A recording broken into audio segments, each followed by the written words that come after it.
Welcome to Care Less with Carly, the podcast for people who are done playing by their roles. I'm your host, Carly Lynn, and each week we'll cut through the noise with real talk, bold conversation, and expert insights to help you trade perfection for purpose and live life on your own terms. Hi, everyone, and welcome to today's very special episode of Care Less with Carly. I'm in the studio with my best friend and soul sister, Sammi Cohen, known to many of you online as Sammi Cohen Talks. Sammi has built an incredible online presence by fully leaning into her voice. She blends her love of business and culture and helps her audience connect the dots between the ever-evolving relationships of brands, consumers, and influence. Today, we're getting into all of it. Sammi's leap from corporate to full-time creator and the mind shifts that helped her get there, the story behind starting her podcast, Social Currency, and where she sees the creator economy heading next. Sammi, I can't believe you're here on my podcast. I am so excited for this. I'd say this is just, we've manifested this, We did manifest this. We manifested doing something that was our own and fully leaning into it. But I don't know if either one of us would have thought it was this. Yeah. Or maybe, I don't know, maybe I've been talking about being Oprah for a while, but you were a curveball. I didn't really even see that coming, but here we are. And I actually think that's a really good place to start because I'm sure many of you listening know Sammi now from her social media presence and most recently her podcast. But social media wasn't always your journey. No. So can you talk to us a little bit about where you started your career and then catch us up to where we are now? Yeah, my journey has been the opposite of linear. It's been all over the map. So obviously, we've been best friends for over a decade. We met at USC. I decided to take the unconventional route and go into the grocery industry, not maybe the most expected path. It was a really cool program. I'd say it was actually the job that I think I took the most away from. Sure. But high level, I can go through it pretty quickly. I worked at Aldi, the big German grocery chain, low cost. So you get, your groceries at amazing prices. And I think for me, I started in Chicago. I worked in their store management training program. So you literally start as a cashier, you're putting stuff on the shelves, you're coming in at 5 a.m. And it was such a intense experience, but one that really teaches you the mechanics and the logistics of grocery operations that you can really apply to the entire retail industry, not just grocery, because you're talking about inventory. You're talking about how that inventory is getting from the fulfillment center to your store and making sure that you sell through of items. And granted, grocery has additional complexity given that you have items that are very perishable, but you move your way up through the company. And then at the end of it, the gold star moment was when you get to actually oversee these different stores. And I did that for a year in Chicago, moved back to Southern California, and then I helped to expand Aldi there. Mm-hmm. And I knew probably about a year in that Aldi was not going to be my end all be all fate, but it was a really great learning experience. And when Sammi and I would catch up and I would hear the stories of chasing mice around the stock room and dealing with the cops coming because there was an alarm going off at 5 a.m. I actually remember, this is your first job out of college. So at 23, 24, I would sometimes be coming home from a night out and Sammi would be getting ready to go to work. So we'd be exchanging messages at any hour of the night, early morning. But to your credit, you stuck with it. And this was not an easy job, but you gave it your all and you made it work. And then, so you got to California. Yes. And what was exciting though, and this is where I think I got my first taste of strategy from a business perspective. I had really understood the business operations while I spent my time in Chicago working in the stores. But then the whole pitch was, if you come out to Southern California, Aldi is expanding to the West Coast for the first time. They've never had stores out here. So you are going to play a critical role in hiring the employees for your store, in not sourcing the real estate, but having a pretty heavy role in designing the store layout based on the store footprint and size. So I actually really enjoyed that piece, more of the strategic angle, fully, once again, still knowing that I wanted to transition out of that, but it was a really great first learning of my corporate Right. experience. And so from there, I had always dabbled with the idea of business school. And for me, I felt like it was really the next step because also, quite honestly, I didn't really know what I wanted to do. Mhm. I had all of these visions of entrepreneurship, whatever that meant, but I really didn't know how that was going to come to fruition.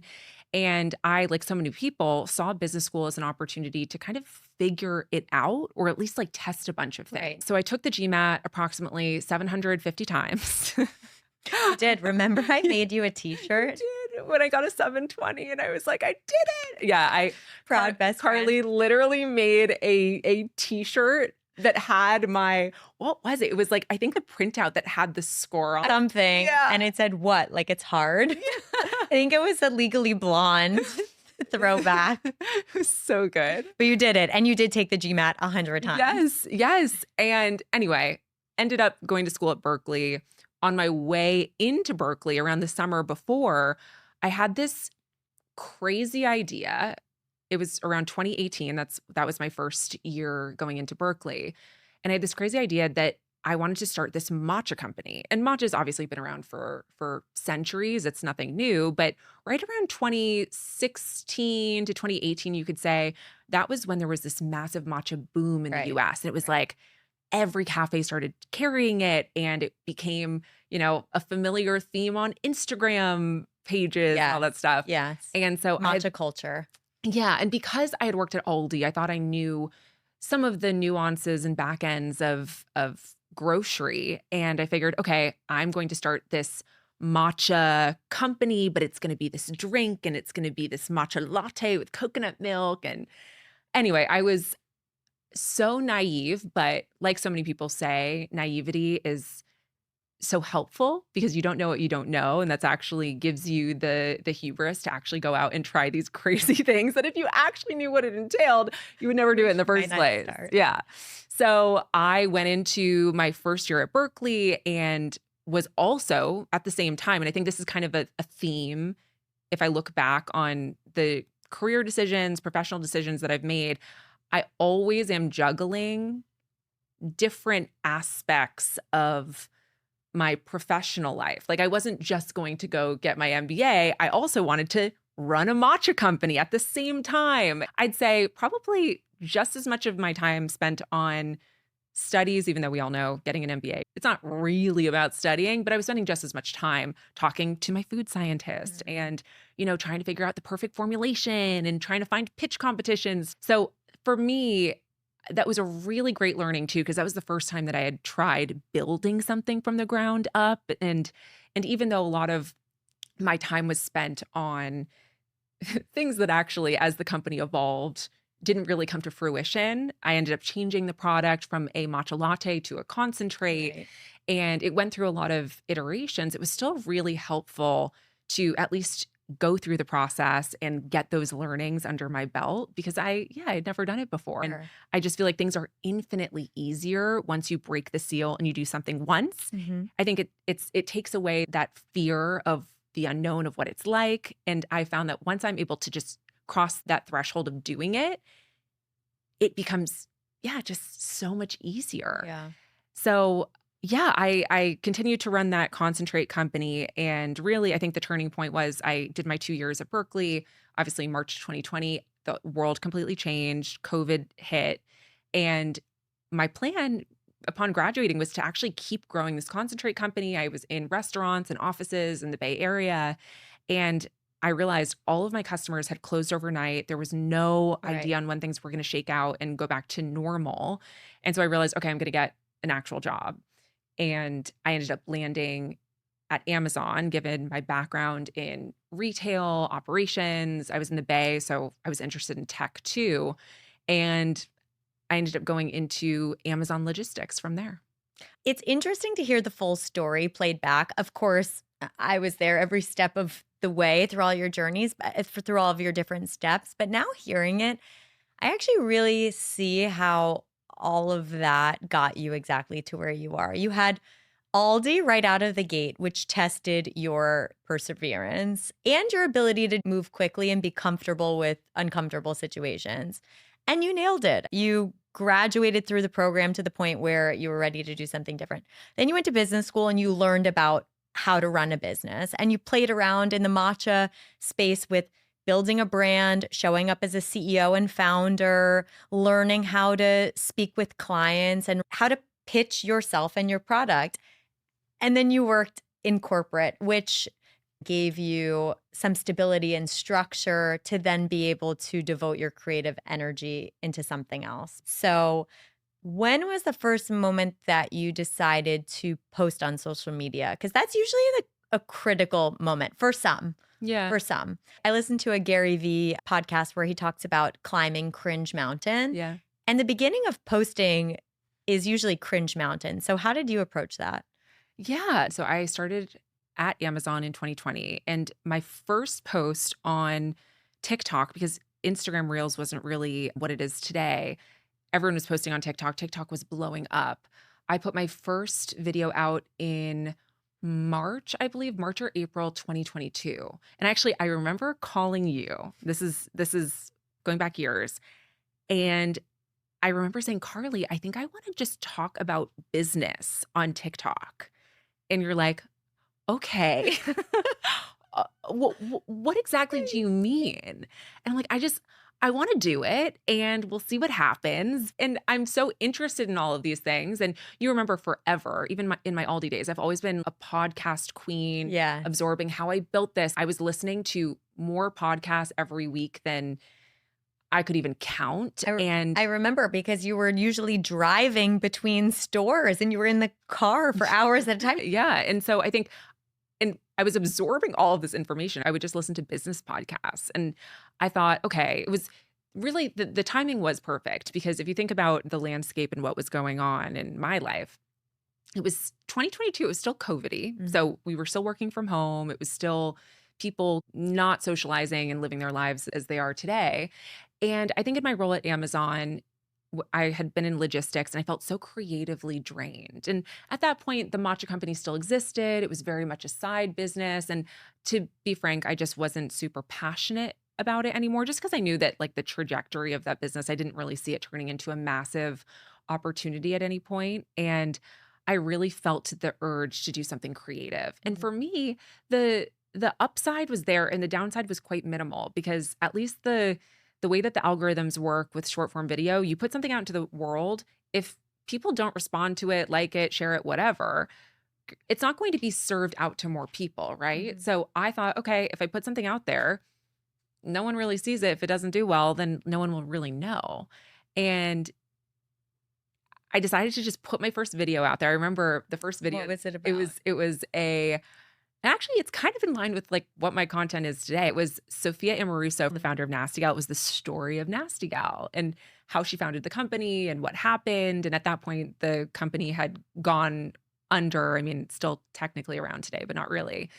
And I remember putting it out there. Of course, like my heart's beating. I'm like, oh my God. I did my makeup for like 3 hours. And as I press post, I'm like, this is it. I wake up the next morning because I posted it late at night. I think it has 30 views. And I'm like, wow, It's that out was there. something. Right. But I'm like, oh, I did it. And I think this is a theme of the hardest part is often just getting started. And then I just continued posting. And it was only about 2 or 3 weeks later where I put out a video also in this realm of business meets culture. And it was a similar thing. I put it out at night. I wake up the next morning and it has like 250,000 views. Wow. Yeah. That was within the first couple weeks. Yeah.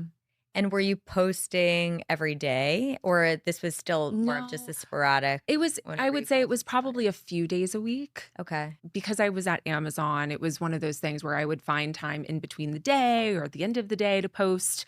But it was very much something that I was doing as often as I could, but it wasn't daily. Would you say that was one of the first aha moments? Like, I'm onto something here? Or did that come later?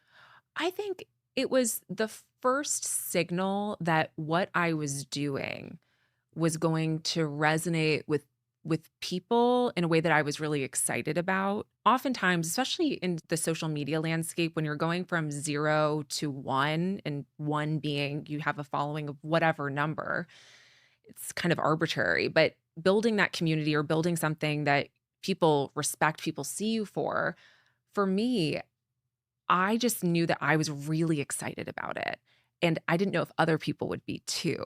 And so that was the first moment where I was like, oh, this is people like this. And I think after that, I realized, okay, there is potential here with this intersection of business and culture because you have so many different sectors. You have business, you have the Wall Street journals of the world and traditional media, and then you have all other areas and spectrums that fall beyond that. But I felt like I didn't want to be traditional media. I didn't want to be completely Daily Mail pop culture, but there was a middle ground that could both educate and entertain. And the process wasn't linear, just like my career. From there, I had all these videos that went somewhat viral in the early days on TikTok that were me talking about a celebrity's career. And it wasn't anything about their business. It was like the professional life, or not even the professional life, it was the career of Selena Gomez. And I was talking about all of the different stuff that she had done on Disney and whatever, where she is today. And people would like it, people would follow it. It would go viral because I was talking about a celebrity. Right. But people weren't actually following me for the right reasons of, oh, I actually want to see more of what Sammi is putting out there. They were following it because I was talking about a celebrity that they adored. Mm. And so it took me a while to really understand even the mechanics and psychology of what makes someone follow versus what makes someone part of a community. And I think that there's a really critical difference there that it took me some time to understand. I would be curious to hear more about what you've learned because you create videos that are so sharp and entertaining, but they're also educational. And I think that's the blend that you were saying maybe some of the other larger editorials are missing the boat on. Did you always start with that tone, or is that something that you've learned because this is what your audience connects to? I think you definitely refine it over time, for sure. If you're building a social media following of any kind, right? You're always going to want to look at the analytics and you're always going to want to see of your videos that have done the best, right? What are common themes or threads that really speak across all of the ones that have done well? And I think as I've grown my audience and have continued to build my portfolio of videos, if you even want to call it that, is that for me personally, I find that in order to catch someone's attention, you have to be really strong out of the gate. Mm-hmm. You have to give them a reason to stay around, right? People have the attention span of a goldfish, and literally they do. And Mr. Beast talks about this a ton, and he's just such a master of understanding people's attention and what makes And people user click on a behavior. thumbnail. Yeah. And I think I've listened to a bunch of his stuff, and what has stuck with me is just what it takes to have someone stick around. And my content could not be further from Mr. Beast, but I think that there are tenets, there are practices that you can take from the greats on social media and Right. apply it in a way that makes sense for your content. Mm. I know we're meeting you today at this place where you have a booming social media empire. You launched your podcast 2 months ago, which is so exciting. And I also do want to give credit to the journey that got you here. So, were there any speed bumps or moments from when you started to now where you did struggle to keep going with this? And if there were, what eventually got you to continue moving forward? Oh my gosh, there were so many, like so many that there's truly not even a number. So I've described at least how I got started in social media, which was I was working full time at Amazon in Amazon logistics, a pretty demanding job, at least in terms of hours spent that you need to be in meetings working on projects. And there were so many times where most of my content, if listeners haven't seen it, is the green screen type of content. So that means I'm speaking, it's kind of talking head style, and I have an image or a video behind me. And that type of content, because you're not just speaking to camera with editing right on the screen, it requires an additional workflow because you're also gathering all of the images and videos that are going to go behind you. And so especially when I was starting out. And granted, I've been able to get a little bit faster, but it still takes hours Right. per video. You were Thank you. waking Yeah. up at sunrise to do these so that you could work your full day at Amazon. So even just time management, I'd imagine was a hurdle. Yeah, like I would be going to these Amazon offsites where it was my whole organization going to Timbuktu in the US. And I would have a meeting that starts at 8 a.m. I would be setting my alarm at 5. Doesn't matter if I'm switching time zones and going to Right. the East Coast. So it's actually 2 a.m. for me instead Yeah. of 5 a.m. But I just hustled. Mm. I did whatever I had to do Right. in order to put out content. And I got to a point where I realized, okay, I should be putting out as much content because they say this and it's annoying to hear this, but it really is true. In order to really grow and to learn, because learning is the most important thing when it comes to content, learning what works, what your audience responds well to, also what you're naturally good at. You only understand that once you have your reps in. Yeah. And in order to create those reps, and you need to keep creating content. And there's no perfect answer and there's no perfect solution of, oh, the golden answer is posting 2 or 3 times a week or 7, 8 times a week. Like it will genuinely be different for every person. But the Mhm. only way you figure that out is by getting those videos out. Mm. And for me, I think once I figured that out, I really made it a priority that no matter what I was doing at Amazon, I would figure out like 3 to 4 hours in my day to dedicate to creating content. What have you learned about yourself as a person throughout this process that maybe surprised you? Mm, that's a good one. I think I it's funny, right before I left Amazon, they had us do these Enneagram tests, and I did it, and I actually hadn't heard of it, but I went through the test and got my answer at the end, and I believe I actually don't remember the number that's associated with it, but I'm coded as like the achiever, which Mm. actually does kind of check out. Shocking. Yeah. So it's As your friend of 15 years, who saw that one coming? So that wasn't a surprise, but I think what I've learned about myself is that the numbers, of course, like follower count is a vanity metric. What actually really matters is the engagement and the community that you Mm. build. And I think I've surprised myself because even though creating content is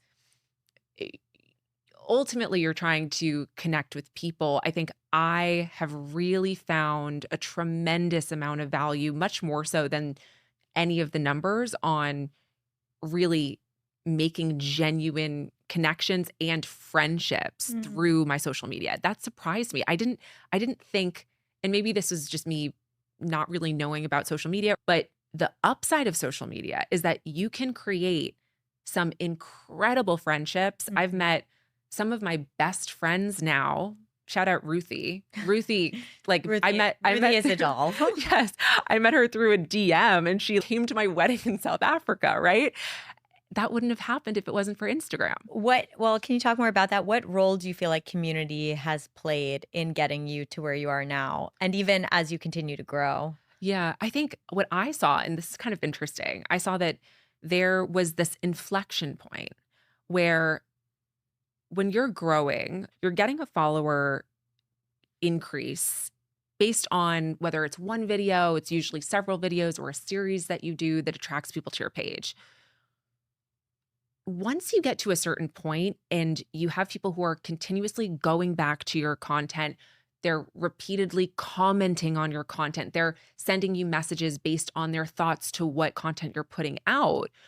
You start to build this group of people that you may only know online, but it's akin to like going to your Starbucks and seeing your same person who lives across the street and saying, "Oh, hey, how are you? Nice to see you." That's kind of how I think about it in my head, where it's just a familiar face and the atmosphere may have changed, or the medium rather. It's not in real life. It happens to be like this virtual water cooler, if you want to call it that. But I think the community aspect, once I got, probably, if I'm going to put a number to it, just so it's more tangible, probably when I was at like a little over 100,000 was when I felt like I had a consistent, strong group of people who were really tuning into my content.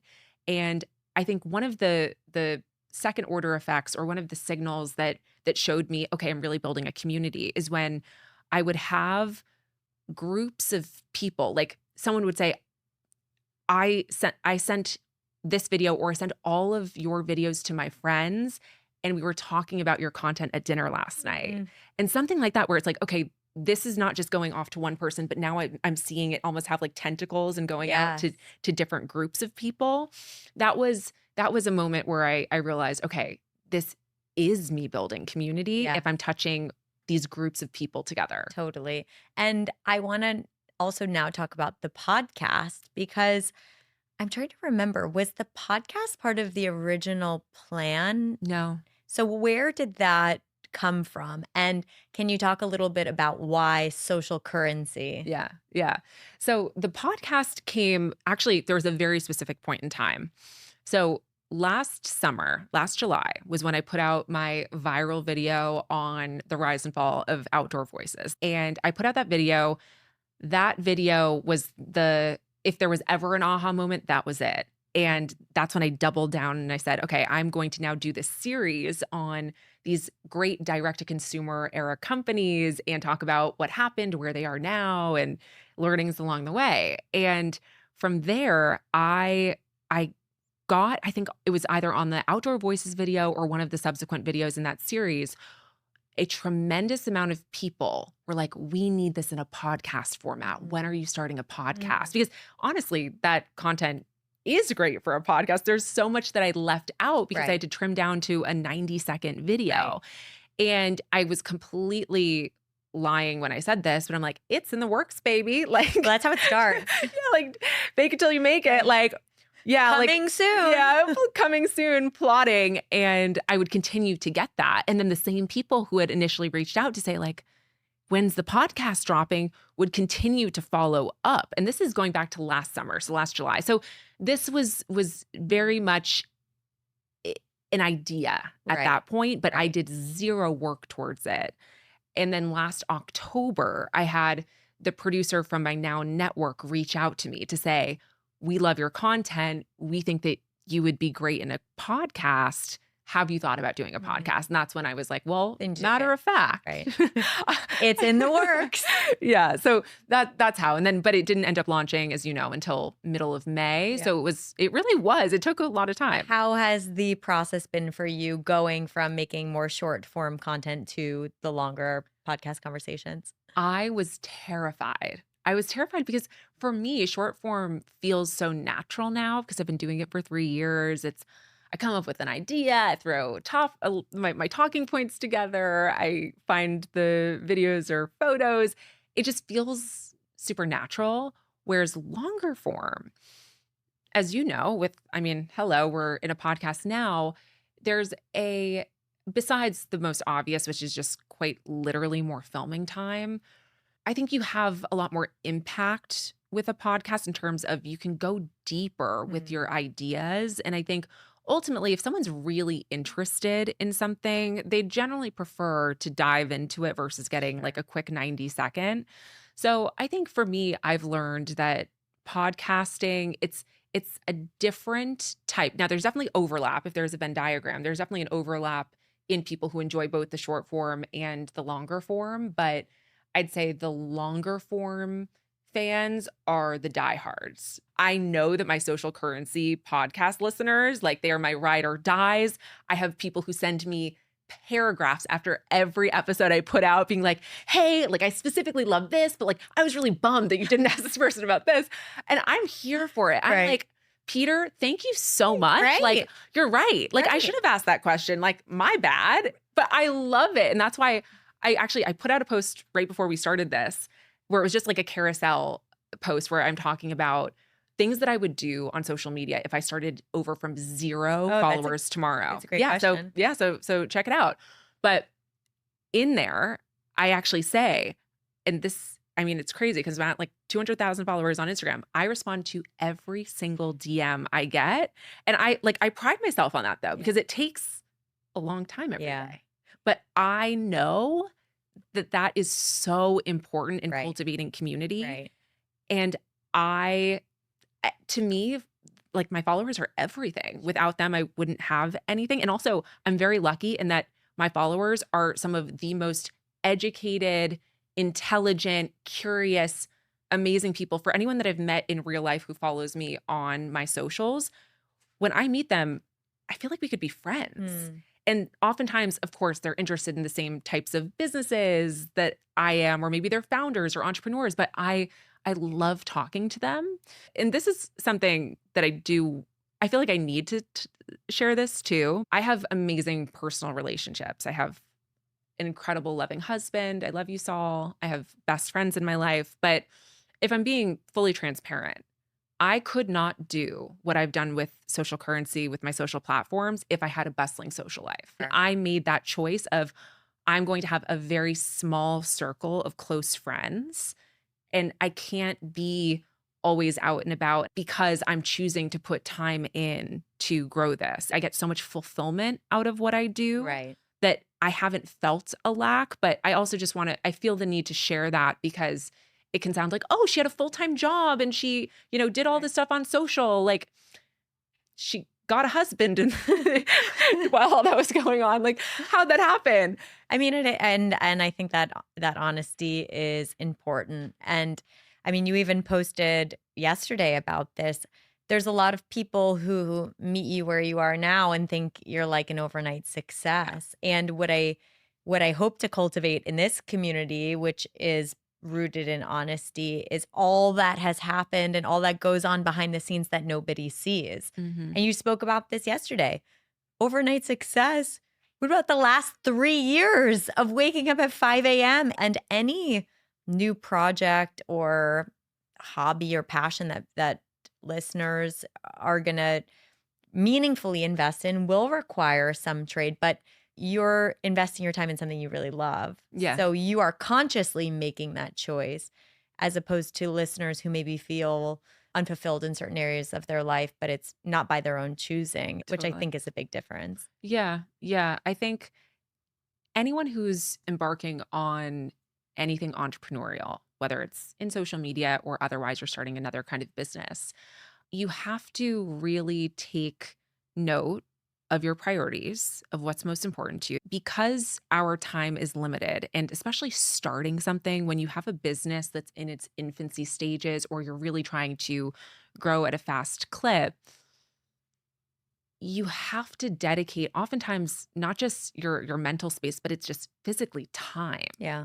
And I think it's really important to talk about the trade-offs, and that's why I felt so strongly about sharing with people yesterday. It was just on my stories. I just had a quick 30 seconds on how people will often just assume that you got to where you are because it was like, "Oh, it just happened." But I think it's kind of dangerous to say things like that Right. because it gives other people a not realistic expectation of what you can do.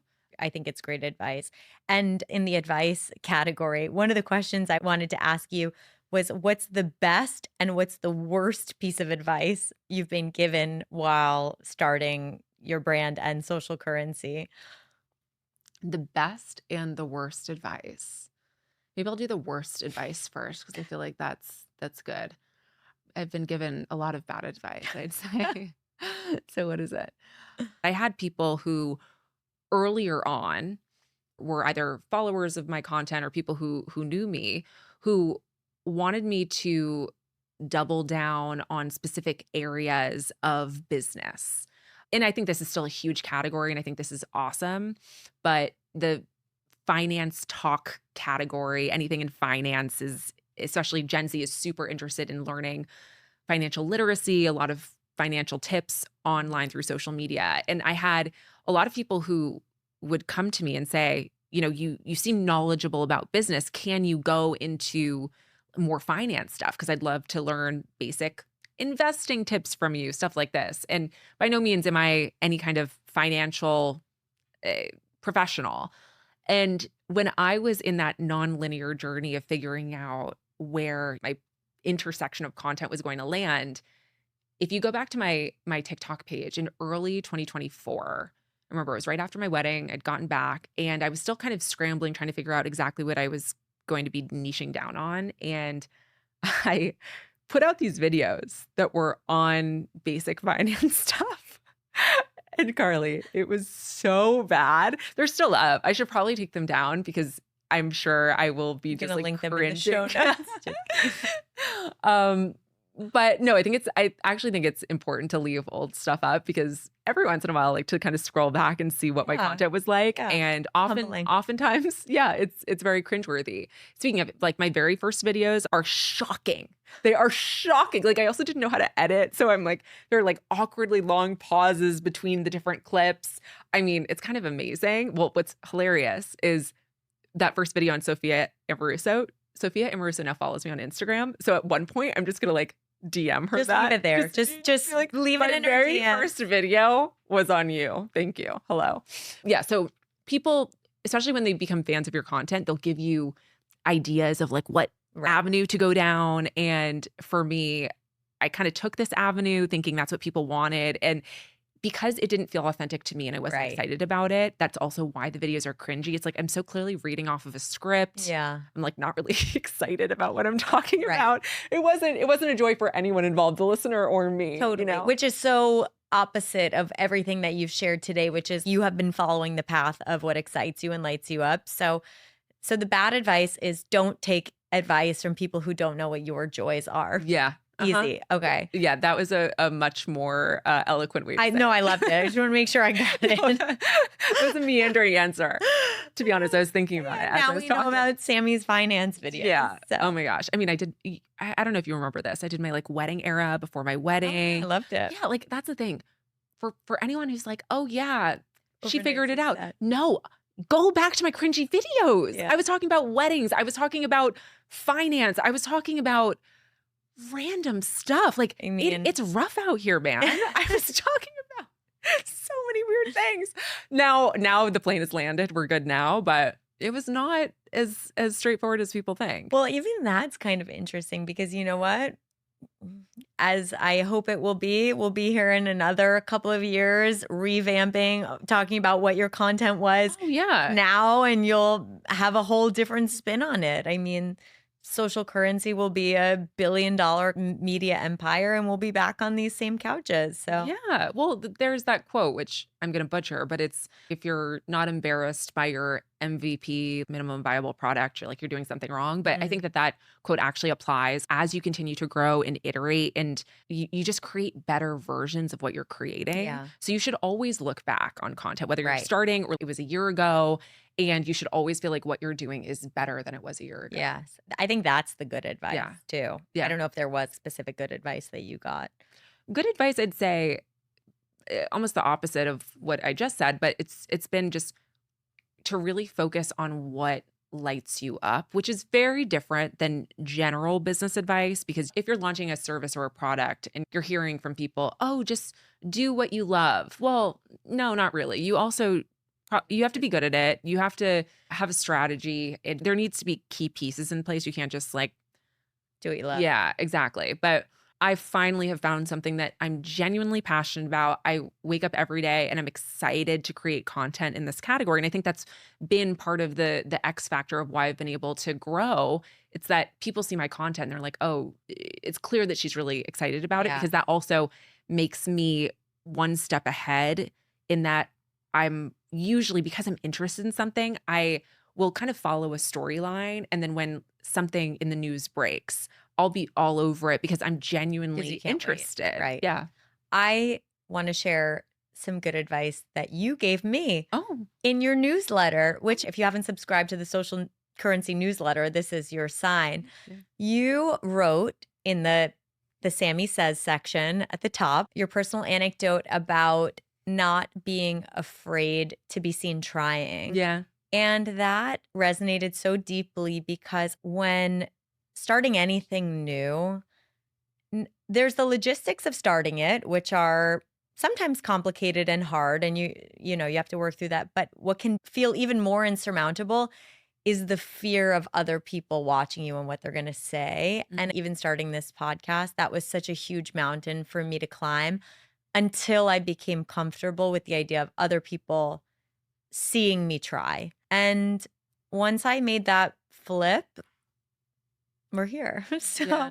so that was good advice you gave me. Yeah, it's so true. It's so Yeah. true. It's whatever you want to call it, whether it's cringe mountain or doing Or something and not having that inner judgment or external judgment get in the way of you pursuing something.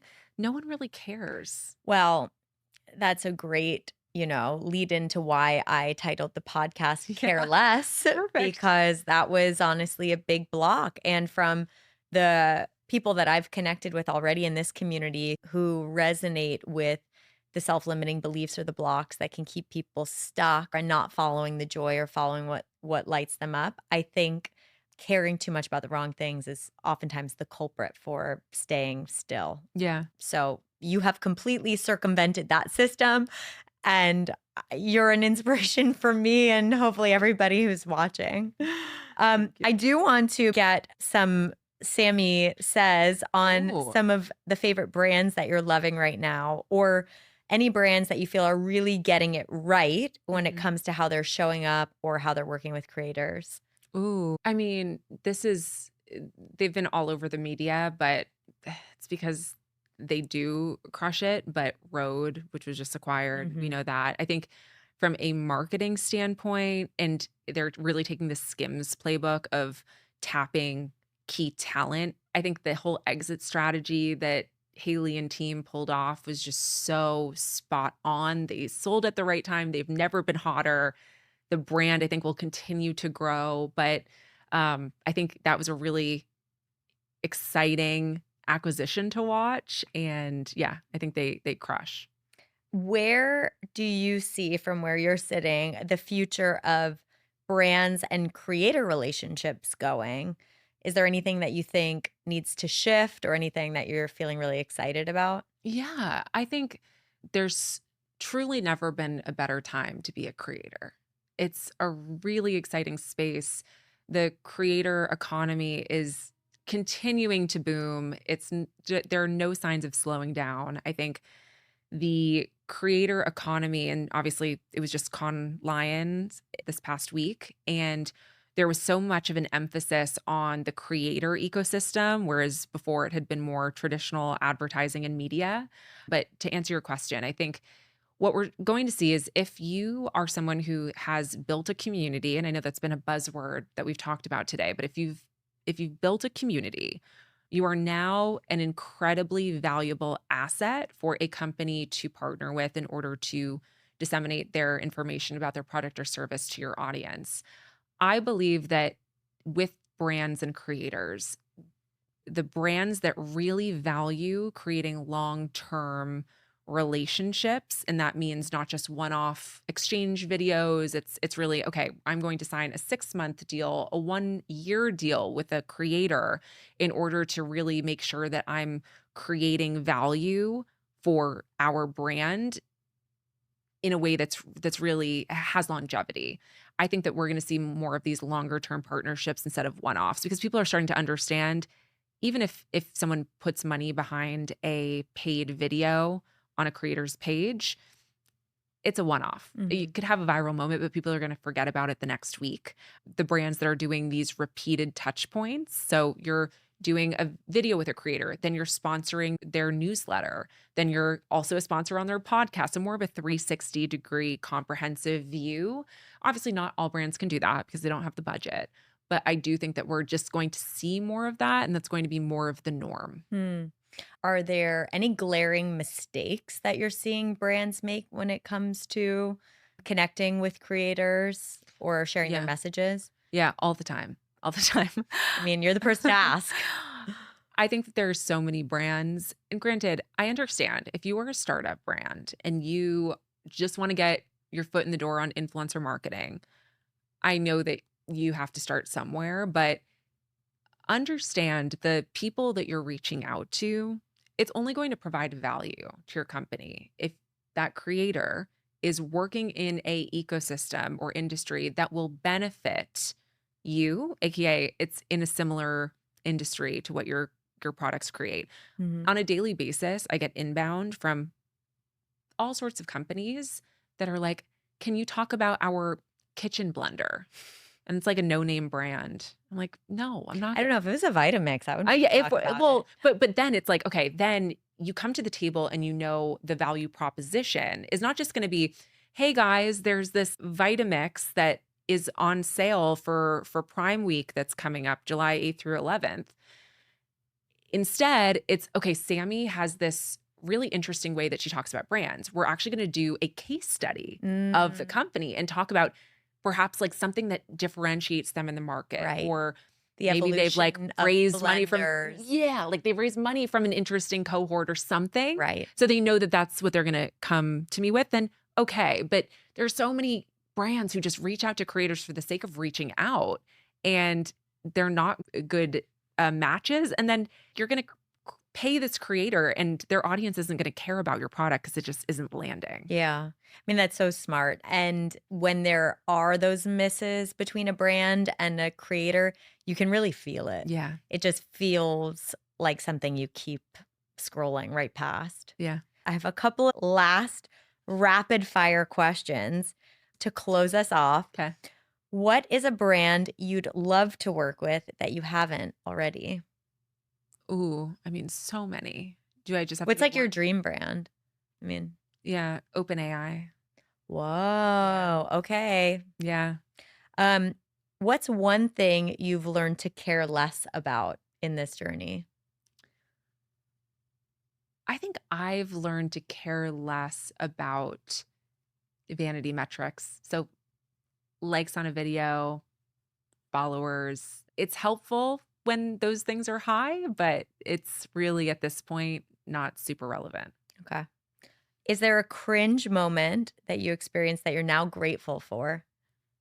A cringe moment. Oh my gosh. It- the one that comes to mind, I'd say, yeah, is posting in the early days. All of the initial videos are so cringy, but I didn't know that they were cringy. You only know something's cringe. And Oh, of well, course. not sometimes you know that something's cringe as you're doing All it. we have to do is look back at our college photos. I know. I mean, if we want to see cringe mountain, they're right there. Yeah, I'm so grateful for the cringe because here's actually something that I've learned. The times where I've actually been the most nervous, the most self-conscious, feeling like, oh my gosh, people are going to judge this so hard. Maybe, maybe people are choosing to be nice, but I also can kind of validate this externally too. When I'll ask someone, maybe I'm speaking at an event or I'm interviewing someone and I'm nervous, I'll feel like I'm exuding that energy of Sammy's nervous. But then when I'll talk to someone about like, oh my gosh, I was so nervous, they're like, no, you weren't. You Mm, didn't seem nervous at all. And mm. when I'm watching the podcast tapes after I'm filming, I'll watch it back. I'm like, no, I actually don't look or sound nervous at all. No, you always So seem really so pleased. I think that's something that and I would imagine this applies to most people too, when we're so in our head and so focused on ourselves and perhaps in that state of mind of I'm not enough or oh my gosh, this is all going to spiral out. Usually we're much better at making it look like we have our shit together than we give ourselves credit for. Preach. Yeah. Preach. Who's a dream guest you'd love to have on Social Currency? Easy. Mindy Kaling. Do I have to worry about her replacing me as your best friend? I mean, Same. I mean, I would like we support follow it, each other but on I miss Instagram you. and I'm waiting for the perfect time. I'm waiting. Well, It was her maybe birthday she'll see yesterday. I this sent her a really viral sweet episode. birthday message. I'm just laying. Did you just piece like a photo of you guys together? I should have. Maybe make her a Then it would have been an t-shirt. instant block. Just, hey, Mindy, asking really respectfully, can I have your address so I can send you our new best friend shirt? Thank you. So I can send you a holiday card with our faces on it. Anyways, Mindy, if you're watching, Sammy's a great best friend. You're lucky to have her. And before we close, what can we look forward to with Social Currency and look forward to seeing more from you on Sammi Cohen Talks? So we have some pretty amazing guests coming up. Okay. I'm interviewing the CEO of Pinterest next month. Wow. No, in August. Okay. And some Huge. Yeah, I'm super excited about that. Some major tech and non-tech CEOs. So it's been one of those things. I think the dominoes are falling. Once you get one guest, then you can kind of like, parlay that into other Yeah. people. And then I just think the next year is going to be about blowing up social currency as much as I can. And just at the end of the day, I want to have really meaningful conversations and bring educational content into the world that entertains people. That's kind of my mission. That's what I'm here on this planet to do, at least from a professional sense. And I am delusional enough to think that I can really turn this into something big, but it's been working so far. So I'm just going to keep going. I think the delusion is leaning into your superpowers and finding that that's really where you shine. So maybe it's not delusion. Maybe it's just real. I hope so. You're doing it. I love you, my bestie. Thank you, everybody, for listening to today's episode. I'll link all of Sammi's details in the show notes so you can follow her. And thanks for listening to Care Less with Carly. Thanks for tuning in to Care Less with Carly. If this episode resonated with you or reminded you to stop living by someone else's rules, I would love to hear about it. Don't forget to hit subscribe so you never miss an episode. And if you enjoyed today's conversation, leaving a quick review means the world and helps more people find the show. If there's a guest you'd love to hear from, DM me their name at Care Less with Carly on Instagram or drop me a comment. I'm always looking for powerful, honest voices to bring into this space. Until next time, you got this. Keep caring less about what others think and more about what makes you come alive.